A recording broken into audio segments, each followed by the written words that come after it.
ওই বন্দরে আমার শ্রমিক বেকার হচ্ছে।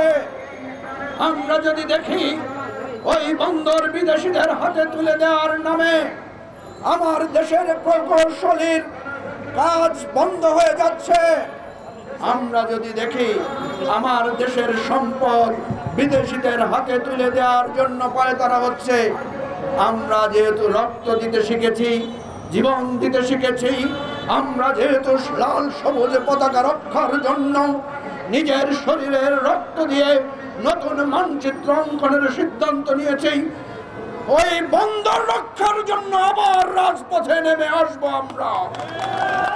অন্তর্বর্তীকালীন সরকারের প্রধান বলেছেন উনি নাকি তরুণদেরকে উজ্জীবিত করতে চান, উনি বাংলাদেশের কর্মসংস্থান সৃষ্টি করতে চান, উনি বাংলাদেশকে নতুন ডিরেকশনে নিতে চান। আমরা স্বাগত জানাই, আমরা ধন্যবাদ জানাই, আমরা মোবারকবাদ জানাই, কিন্তু কথা এবং কাজের মিল না থাকলে আমরা কিন্তু ধন্যবাদ প্রত্যাহার করে নেব। আওয়ামী লীগ বাংলাদেশকে বিক্রি করে দিয়েছে, যে কথাটা আমরা বলতাম। আওয়ামী লীগ বাংলাদেশকে অন্যের হাতে তুলে দিতে চায়, যে কথাটা আমরা বলতাম। আওয়ামী লীগ ভারতের হাতে বাংলাদেশকে বন্ধক রেখেছে, যেই কথাটা আমরা বলতাম। আজকের দেশের মানুষ সেটা হাড়ে হাড়ে উপলব্ধি করেছে।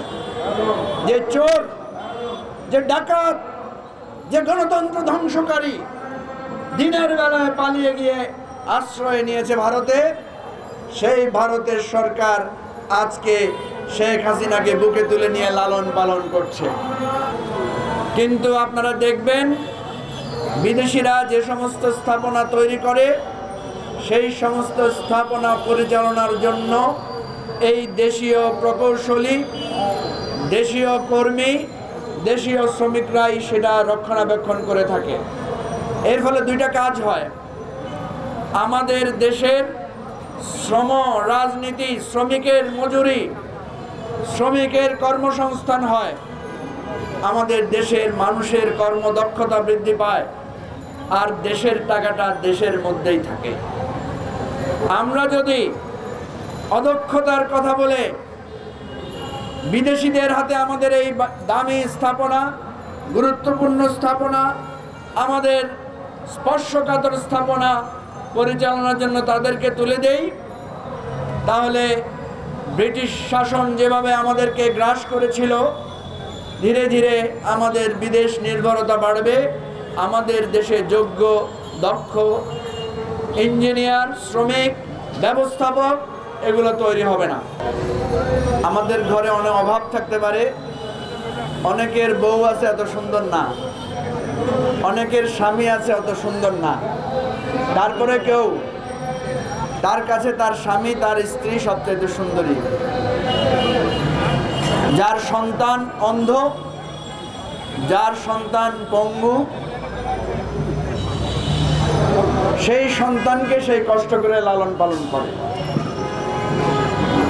একটি রাষ্ট্রের কাছে তার বন্দর, তার ক্যান্টনমেন্ট, তার এয়ারপোর্ট, তার সীমান্ত, এগুলো সব হচ্ছে তার স্বামী, সন্তান এবং স্ত্রীর মতো, যেখানে সে অন্য কারোর সাথে কম্প্রোমাইজ করতে পারে না। স্বামী গরিব হলে স্ত্রী ছেড়ে যায় না, সন্তান পরীক্ষায় ফেল করলে বাবা তাকে ত্যায্য করে না।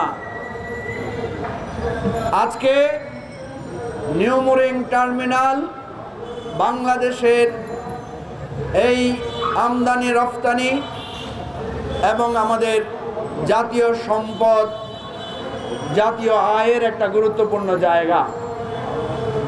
আমাদের যদি দক্ষতা যোগ্যতা না থাকে, আমাদেরকে ধীরে ধীরে দক্ষতা যোগ্যতা বাড়াতে হবে।